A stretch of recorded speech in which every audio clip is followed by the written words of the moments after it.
இது வரைக்கும் DELUXE ரங்கோலி சேனலை சப்ஸ்கிரைப் பண்ணாதவங்க சப்ஸ்கிரைப் பண்ணிக்கோங்க. பக்கத்தில் இருக்க பெல் பட்டனை ப்ரெஸ் பண்ணி ஆல் என்ற ஆப்ஷனை செலக்ட் பண்ணுங்கள். அப்போ தான் நம்ம போடுற வீடியோஸோட நோட்டிஃபிகேஷன் உங்களுக்கு உடனுக்குடன் கிடைக்கும். நம்ம போட்ட ப்ரீவியஸ் வீடியோ டிஸ்கிரிப்ஷன்லேயும் மேலே ஐ பட்டன்லேயும் இருக்கும். அதை பார்க்காதவங்க ப்ரெஸ் பண்ணி பாருங்கள். Hello viewers, welcome to our channel. இன்னைக்கு நம்ம சேனலில் 7 days 7 சட்னி ரெசிபிஸில் 4th சட்னி ரெசிபி தான் பார்க்க போகிறோம். ஏற்கனவே நம்ம கேரட் சட்னி, பீர்க்கங்காய் தோல் சட்னி, உளுந்து சட்னி இது எல்லாத்தையும் பார்த்துட்டோம். அப்படி நீங்கள் பார்க்கலன்னா போய் பாருங்கள், டிஸ்கிரிப்ஷனில் லிங்க் கொடுக்குறேன். இன்றைக்கி நம்ம ரொம்ப ஹெல்த்தியான சட்னி தான் பார்க்க போகிறோம். ஆமாங்க, நீங்கள் இமேஜ் பார்த்தே கண்டுபிடிச்சிட்டு இருப்பீங்க. எஸ் ஃப்ரெண்ட்ஸ், இன்றைக்கி நம்ம சேனலில் முடக்கத்தான் சட்னி எப்படி செய்கிறது தான் பார்க்க போகிறோம். இது ரொம்ப ஹெல்த்தியான சட்னி. ஓகே ஃப்ரெண்ட்ஸ், இது எப்படி செய்யுதுன்னு பார்க்கலாம். முடக்கத்தான் சட்னி செய்கிறதுக்கு இன்றைக்கி நான் ஒரு கைப்பிடி முடக்கத்தான் கீரை எடுத்திருக்கேன், ஒரு பெரிய வெங்காயம், ஒரு தக்காளி, 3 காய்ந்த மிளகாய், 7 பூண்டு, இஞ்சி ஒரு குட்டி பீஸ் எடுத்திருக்கேன், தேங்காய் சின்ன மூடியில் அரை எடுத்திருக்கேன். இது எல்லாத்தையும் நான் கட் பண்ணி வாஷ் பண்ணி வச்சிட்ருக்கேன். நெக்ஸ்ட்டு 2 ஸ்பூன் கடலைப்பருப்பு, 2 ஸ்பூன் உளுத்தம்பருப்பு, எலுமிச்சை சைஸ் புளி, உப்பு நம்ம தேவைக்கேற்ப ஆட் பண்ணிக்கலாம். ஓகே ஃப்ரெண்ட்ஸ், ஃபஸ்ட்டு இப்போ எல்லாத்தையும் நம்ம வதக்க போகிறோம். கடாயில் எண்ணெய் ஊற்றிருந்தேன், எண்ணெய் சூடாகிடுச்சு. நெக்ஸ்ட் இப்போ நம்ம கடலைப்பருப்பும் உளுத்தம்பருப்பும் வதக்க போகிறோம். பொன்னிறமாக கலர் சேஞ்ச் ஆகிற வரைக்கும் நம்ம வதக்க போகிறோம். ஸ்டவ்வை மீடியமாக வச்சு வதக்கிக்கோங்க. முடிந்த வரைக்கும் பருப்பு தீஞ்சிடாமல் பார்த்துக்கோங்க. பாருங்கள் ஃப்ரெண்ட்ஸ், இப்போ கலர் சேஞ்ச் ஆகிடுச்சு. நெக்ஸ்ட் நம்ம இஞ்சும் பூண்டும் ஆட் பண்ணிடலாம். இப்போ இதையும் ஒரு 2 செகண்டுக்கு நம்ம வறுத்துக்கலாம்.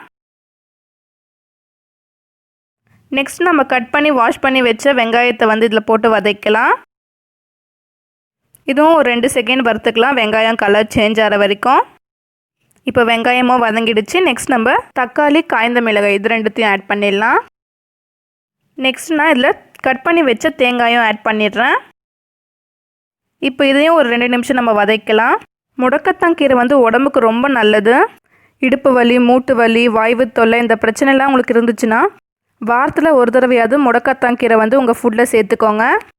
ஓகே ஃப்ரெண்ட்ஸ், நெக்ஸ்ட் நம்ம ஒரு கைப்பிடி எடுத்தோம் இல்லையா முடக்கத்தான் கீரை, அதையும் ஆட் பண்ணிடலாம். முடக்கத்தான் சட்னி ரொம்ப ஹெல்த்தி மட்டும் இல்லை, டேஸ்ட்டாக கூட இருக்கும். நீங்கள் ஒரு தடவை ட்ரை பண்ணி பாருங்கள், உங்களுக்கே புரியும். அப்கமிங் வீடியோஸில் முடக்கத்தான் தோசை வீடியோவும் போடுறோம், அதையும் மிஸ் பண்ணாமல் பாருங்கள். இது ஓரளவுக்கு வதங்கிடுச்சு. நெக்ஸ்ட் நம்ம புளி ஆட் பண்ணிடலாம். இது நம்ம எல்லாம் வதக்கிட்டு செய்கிறனால டேஸ்ட்டும் சூப்பராக இருக்கும். ஓகே ஃப்ரெண்ட்ஸ், இப்போ பாருங்கள் எல்லாம் நல்லா வதங்கிடுச்சு. இப்போ ஸ்டவ் ஆஃப் பண்ணிடலாம். இது ஆறின உடனே நம்ம மிக்சியில் போட்டு அரைச்சிடலாம். இது சீக்கிரமாக ஆறுறதுக்காக நான் பிளேட்டில் போட்டு வச்சுருக்கேன். இப்போ இது நல்லா ஆறிடுச்சு. இப்போ இது மிக்சியில் போட்டு அரைச்சிடலாம். நெக்ஸ்ட்டு இதில் தேவைக்கேற்ப நம்ம உப்பு ஆட் பண்ணிக்கலாம். கொஞ்சமாக தண்ணியும் ஆட் பண்ணியிருக்கேன். ஓகே ஃப்ரெண்ட்ஸ், இப்போ இதை அரைச்சி எடுத்துகிட்டு வந்து காமிக்கிறேன். இப்போ இதை அரைச்சி எடுத்துகிட்டு வந்துட்டு பாருங்கள் ஃப்ரெண்ட்ஸ், இது நல்லா நைஸாக அரைச்சிக்கோங்க.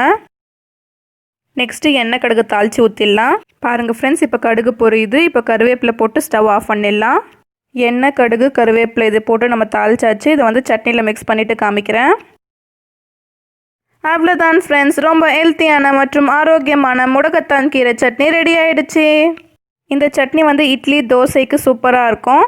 அது மட்டும் இல்லாமல் சூடான சாதத்தில் இந்த சட்னி போட்டு கொஞ்சம் நெய் ஆட் பண்ணி சாப்பிட்டாலும் சூப்பராக இருக்கும். நீங்களும் ட்ரை பண்ணி பாருங்கள். ட்ரை பண்ணி பார்த்துட்டு எப்படி இருந்துச்சுன்னு கமெண்ட் செக்ஷனில் கமெண்ட் பண்ணுங்கள். என்ன ஃப்ரெண்ட்ஸ், இந்த வீடியோ உங்களுக்கு யூஸ்ஃபுல்லாக இருந்துச்சா? இந்த மாதிரி யூஸ்ஃபுல் வீடியோஸ்லாம் உங்களுக்கு உடனுக்குடன் கிடைக்கணும்னு நீங்கள் நினச்சிங்கன்னா DELUXE ரங்கோலி சேனலை சப்ஸ்கிரைப் பண்ணிக்கோங்க. பக்கத்தில் இருக்க பெல் பட்டனை ப்ரெஸ் பண்ணி ஆல் என்ற ஆப்ஷனை செலக்ட் பண்ணுங்கள். அப்போ தான் நம்ம போடுற வீடியோஸோட நோட்டிஃபிகேஷன் உங்களுக்கு உடனுக்குடன் கிடைக்கும். இப்போ ஸ்க்ரீனில் வரது நம்ம ப்ரீவியஸாக போட்ட வீடியோ. இந்த வீடியோ நீங்கள் பார்க்கலன்னா வீடியோவை ப்ரெஸ் பண்ணி பாருங்கள். இந்த வீடியோவை கடைசி வரைக்கும் பார்த்த அனைவருக்கும் நன்றி. Thanks for watching and keep supporting us.